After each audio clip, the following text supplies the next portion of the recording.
A piercing wail slices through the mountain air, stopping me cold on a rocky trail in Wyoming's high country.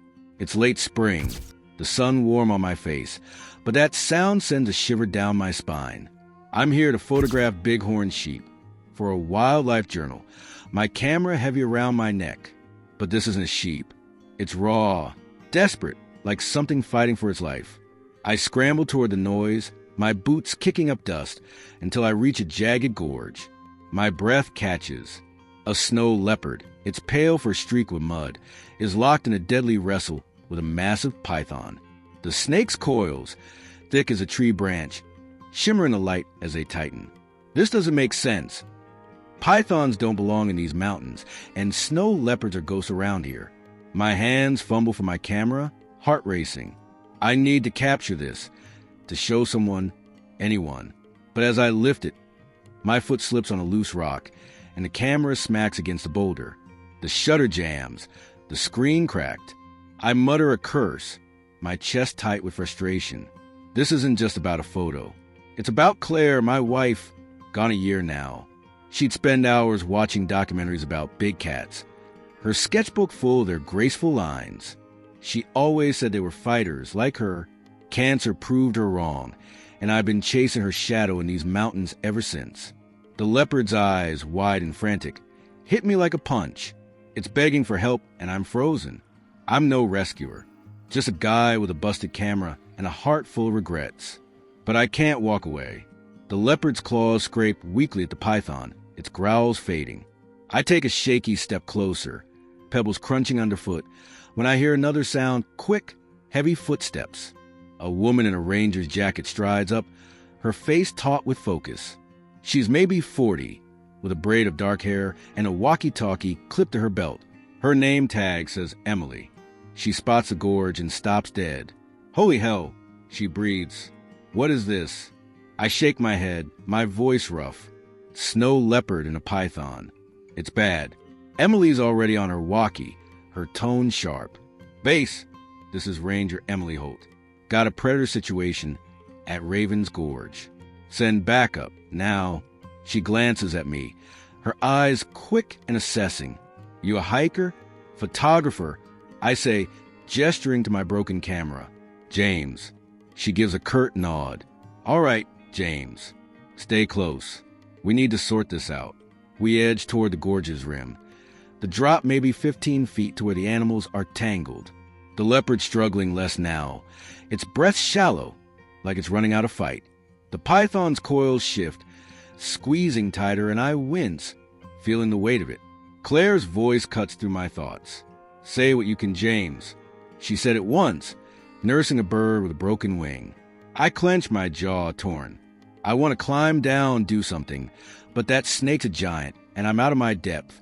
Emily's studying the scene, her hands on her hips. That cat's not got long, she says. We need to move. I blurt it out before I can stop myself. My wife, Claire, she'd have known what to do. She loved animals. Died last year. Emily's eyes flicker with something soft, but she keeps it professional. I'm sorry, James. Let's do right by her, yeah? I gnawed, my throat tight. She's right. I owe Claire this much. The leopard lets out another cry, faint and ragged, and my stomach twists. But then, something odd happens. The python's coils ease up just a bit, its head swaying like it's confused. Emily notices, her brow furrowing. That's not right, she says. Snakes don't just hesitate. My pulse spikes. Something's off about this python, but I can't place it. The leopard's eyes lock on mine, pleading, and I feel Claire pushing me forward. Emily's walkie crackles with response. Backup's coming, but the python's strange pause has me on edge. It's like it's waiting, and I don't know why. The leopard's cry from yesterday is still lodged in my chest, sharp and haunting. I'm back at the edge of Raven's Gorge, the late spring breeze carrying the scent of pine and damp stone. The snow leopard's down there, its pale fur matted with blood, barely moving in the python's coils. The snake's massive, its scales catching the fading sunlight, and it's tightening again after that strange pause we saw.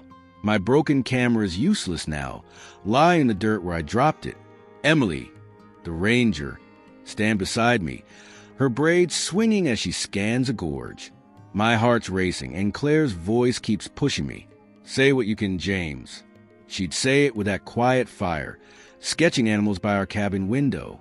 She's gone now, a year to cancer, but her words won't let me stand still. Emily's walkie buzzes, and a voice cuts through. Emily, it's Sarah. I'm close. Got gear. 3 minutes out. Emily clips the walkie back, her eyes sharp. James, we gotta move fast. Sarah's got experience, but this is bad. I nod, my palms sweaty. The leopard's growls are weaker now, its eyes dull. I can't let it die. Claire would have been halfway down the gorge already, fearless. I'm not her, but I'm here, and that's something. Footsteps crunch behind us, and Sarah jogs up, her backpack, clinking with ropes and a medical kit. She's young, maybe 25, with short hair and a nervous energy she tries to hide. She drops to a crouch at the gorge's edge, her breath quick. Damn, that's a big snake, she says, peering down. We need to distract it, maybe use a stick to loosen it up.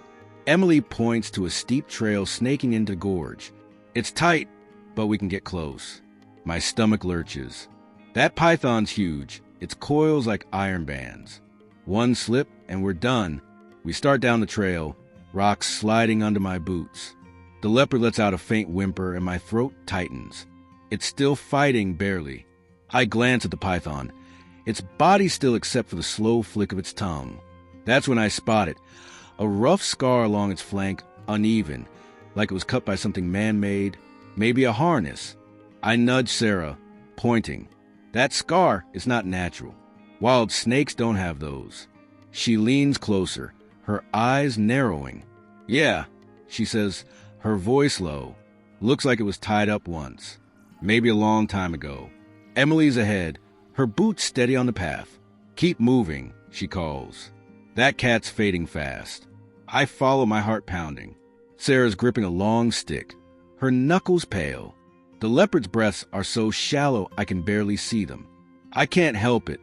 I start talking about Claire, my wife. She loved animals like this. I say to Emily, she'd spend hours drawing them, saying they all deserved a shot. She died last year. I came here to feel her, I guess. Emily glances back, her face softening. She want you here, James. Let's do this for her. Her words steady me, and I grip the rocks tighter. Sarah's at the gorge's bottom now, her stick poised to prod the python. She's staring at it, her jaw tight. It's not right, she says, almost to herself. It's moving too slow, like it's worn out. I saw a snake act like this once. But she stops, her eyes darting away. Emily kneels beside her. What do you mean, Sarah? Where? Sarah shakes her head, focusing on the stick. Just a memory. Let's focus. But her voice is shaky, like she's holding back a secret. The python's head shifts, its eyes glinting, and I swear it's watching us. We're close now, maybe 8 feet from the animals. The leopard's whimper cuts through me, and I feel Claire urging me on. Sarah raises her stick, ready to nudge the python's coils. Emily's beside her, hands ready to pull the leopard free. My pulse is deafening. We've got one chance to get this right. But Sarah's words keep circling. I saw a snake act like this. She's staring at the python, her hands trembling, and I can't shake the feeling she's seen this before. Emily's voice is sharp. James, stay sharp. We're doing this. But the python's eyes are locked on Sarah, and I'm starting to think she knows more than she's letting on. The gorge feels like a pressure cooker, the air heavy with the scent of earth and tension. It's been less than an hour since I heard the snow leopard's cry, and my nerves are frayed. The leopard's down there, its pale fur slick with blood, its breasts so faint they're barely visible. The python's coils, thick and gleaming, are wrapped tight around again, though it's moving slower than before, like it's drained. I'm crouched on the gorge's rocky floor with Emily and Sarah, my knees grinding into the dirt. Sarah's clutching her stick, her eyes fixed on the python's scarred flank. That strange mark we spotted, like a harness scar, still doesn't sit right. Claire's voice is loud in my head. Say what you can, James. She'd say it softly, tending to an injured squirrel we found once. I want to act, but my hands are shaking, and I'm scared we're too late. A quick shuffle of boots breaks the silence, and a man hurries toward us, carrying a metal case. He's older, maybe late 40s, with a weathered face and a calm, focused gaze. Emily stands, relief flashing across her face. "Tom, you made it. Got the tranks?" He nods, setting the case down.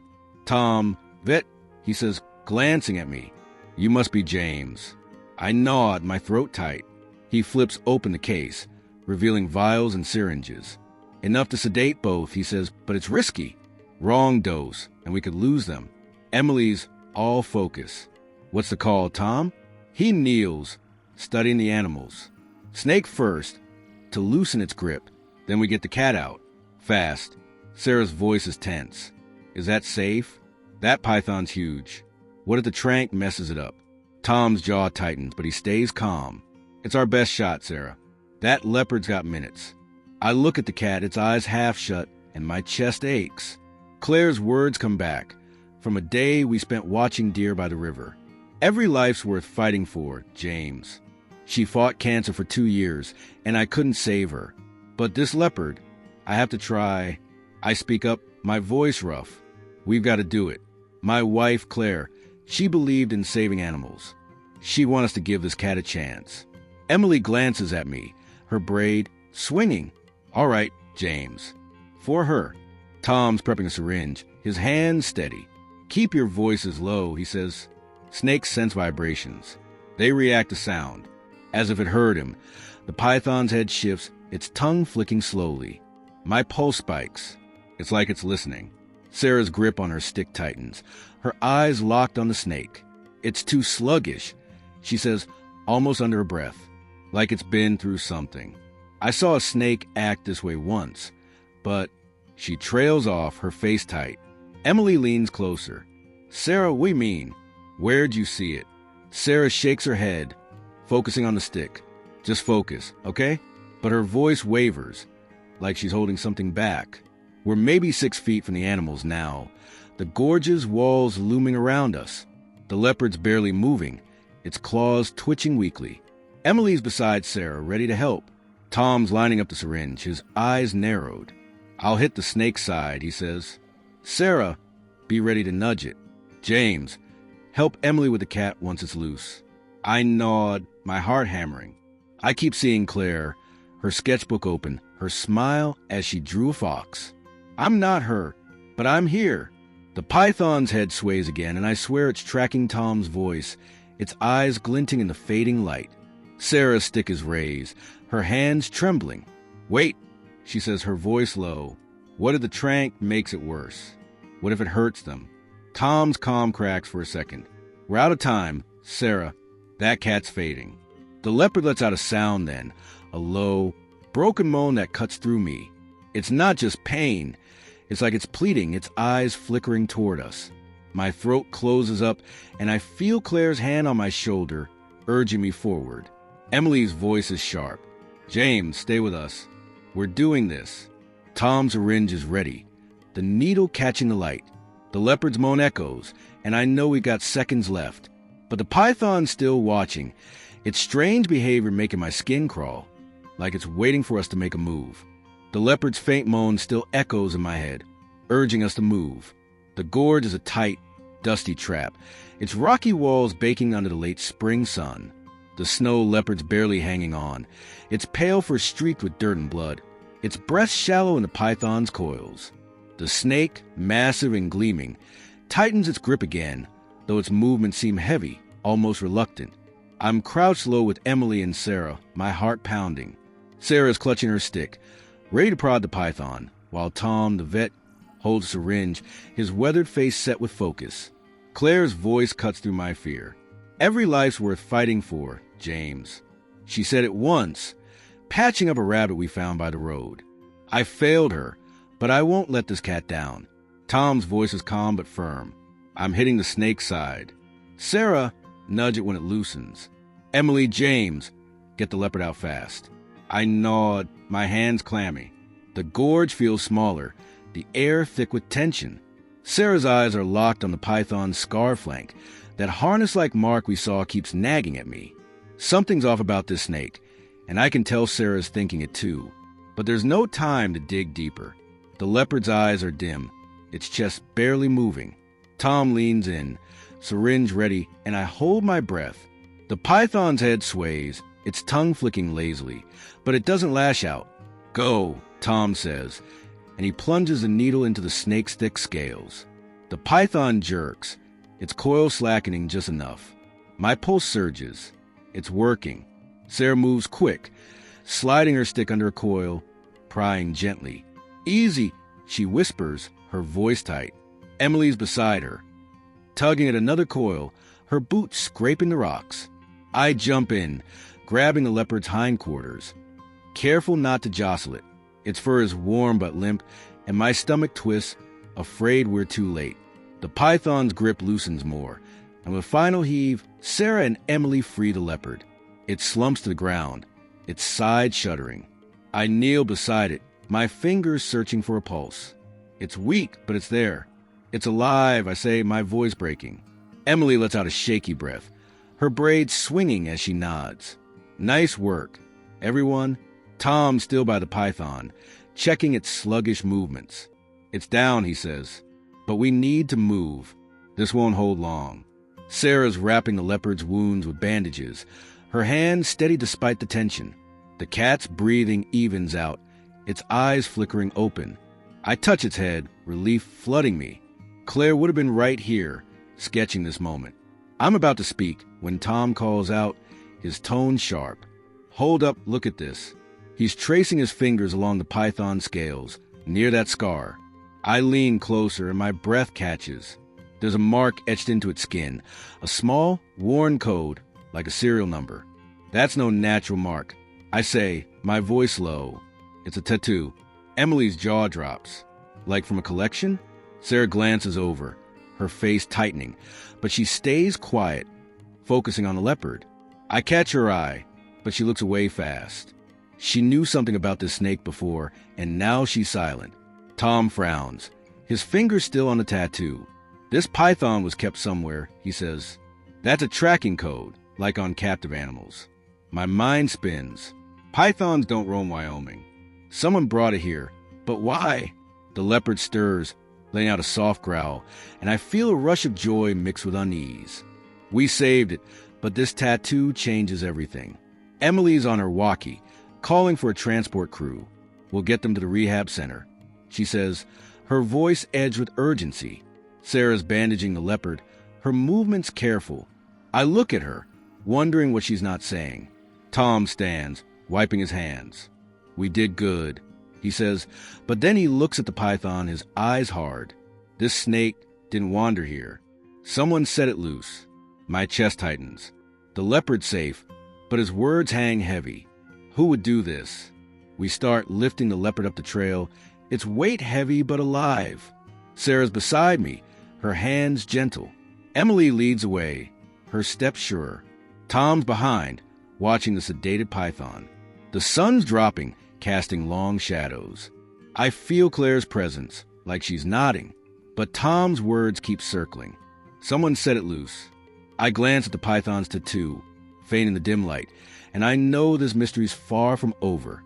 It's been 4 days since we freed that snow leopard from the python's grip, and I can still feel the rush of its pulse under my fingers. I'm at the Wildlife Rehab Center now, a quiet compound nestled in Wyoming's rolling hills, surrounded by blooming sagebrush. The late spring air is fresh, tinged with the scent of wildflowers. The leopard's in a recovery pen. It's pale for starting to shine again, its eyes sharp as it nibbles on raw meat. The python's in a separate tank, coiled tightly, still under watch. That tattoo on its skin, that strange code we found, keeps nagging at me. Tom's words linger. This snake didn't wander here. I want to know why, but right now, I'm just grateful they're both alive.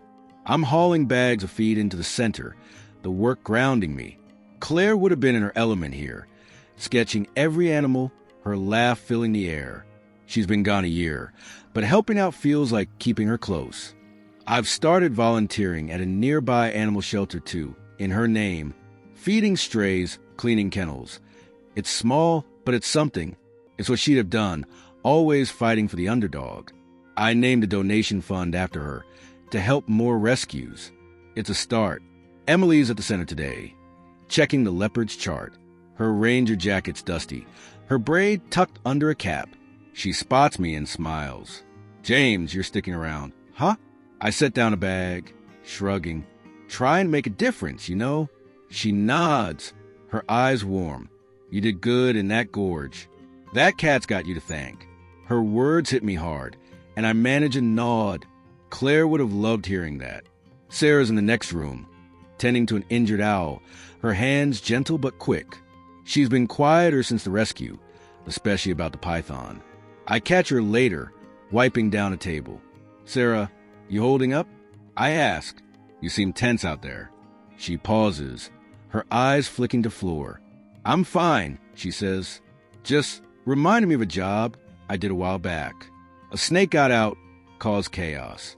I wait for more, but she just gives a tight smile and turns away. Whatever she knows, she's keeping it close. Outside, Emily leans against a fence, the mountains in the distance. She tells me about a bear cub she helped rehab a few years back, how it kept her sane after her mom passed. "Saving things, it's how I cope," she says, her voice soft. I get it. I tell her about Claire's fund, how I'm pouring myself into it. "She have loved this," I say, my voice catching. Emily claps my shoulder. "You're honoring her, James. That's big." For the first time in a long while, I feel like I'm doing something right. Tom's been monitoring the python, and I find him by its tank, scribbling notes. "Any updates?" I ask. He shakes his head. "That code's from captivity, probably a private owner. It's strong, though healing fast." I stare at the python, its scales glinting under the lights. It's calm now, but I can't forget how it watched us. Tom looks at me. "You did good, James. Focus on the win." I nod, but that code sticks with me. A few days later, I'm at my cabin, the mountains framing the horizon. I'm skimming a local news site when a headline stops me. "Exotic python vanishes from private collection near Rockies." The story's vague, mentioning an escape months ago. No mention of a tattoo or specifics. My heart races. It could be our snake, but there's no way to know. Who let it go? Why was it in that gorge? I might never find out, and I'm starting to accept that. The leopard's recovering, the python's safe, and I'm moving forward. I'm back at the shelter the next day, helping a family adopt a scruffy mutt. Their kids grin, the dog's eager bark. It's enough. Claire's voice is soft in my mind. "Keep going, James." As I lock up, I glance at the woods nearby. A shadow shifts, quick and gone. Maybe a fox, maybe nothing. I let it go. Some questions don't need answers, and I'm learning to live with that one day at a time.